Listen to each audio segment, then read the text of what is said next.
콜라겐이 파괴도 잘 되고 하는데 그럼 그 이유가 뭘까? 제일 중요한 이유는 광노화라고 생각을 합니다. 그래서 자외선이 강해지고 이제 외출이 많은 시기다 보니까 이제 자외선이 피부에 이제 활성산소를 이제 증가시켜서 콜라겐을 파괴시키는 주범이죠. 옆에 또 공범이 또 있습니다.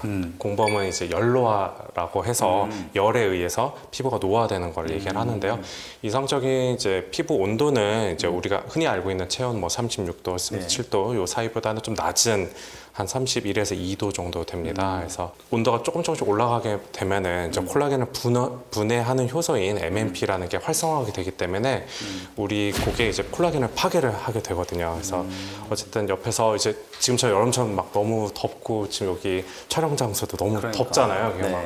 그래서 조명도 있고 콜라겐들이 막 파괴되는 이런 게 이제 주범 아니고 공범이 되는 거죠.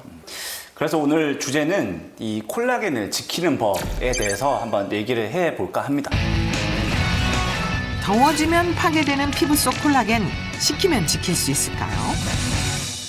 콜라겐을 이제 지켜야 되는데 지키려고 하려면 이제 어떻게 해야 될지 한번 얘기를 해봤으면 좋겠고, 정호쌤은 어떻게 하면 제일 잘 지킬 수 있다고 생각하세요?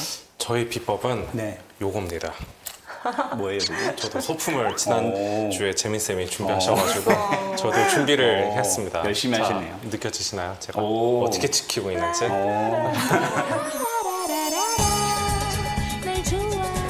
과연 그냥 시킨다고만 다 해결이 될까? 그게 과연 정답일까? 이거에 대한 의문점이 들지 않으세요? 저는 의문이 안 들고 저는 항상 이렇게 들고 이래서 다닙니다. 제가 실험을 따로 준비를 했습니다. 워낙 잘 안 믿어가지고.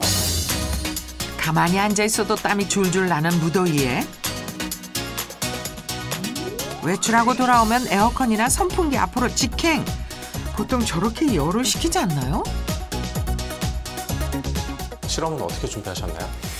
일단은 10분간 자전거를 타게 한 다음에 그 각 상황별에 따라서 온도와 수분을 이제 측정을 하는데요.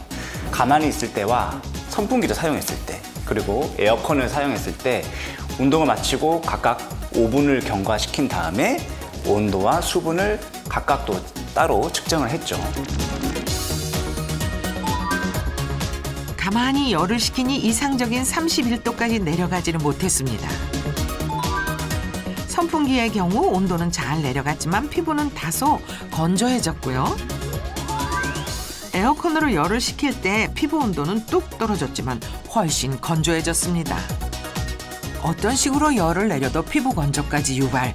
그야말로 피부 노화에 가속을 붙이는 셈입니다. 그 실험 결과를 보면은 직접적으로 닿는 그 냉각의 바람은 오히려 피부를 더 주름도 많이 가게 만들고 노화도 더 촉진시키고 하기 때문에 굉장히 사실 그야말로 이런 에어컨 바람은 독이라고 할 수 있어요.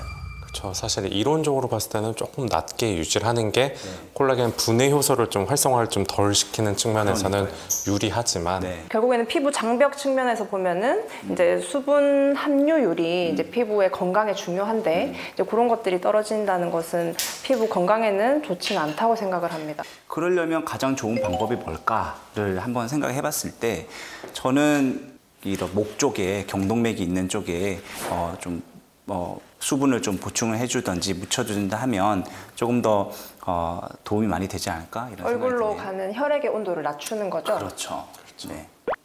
그 생각 못했네.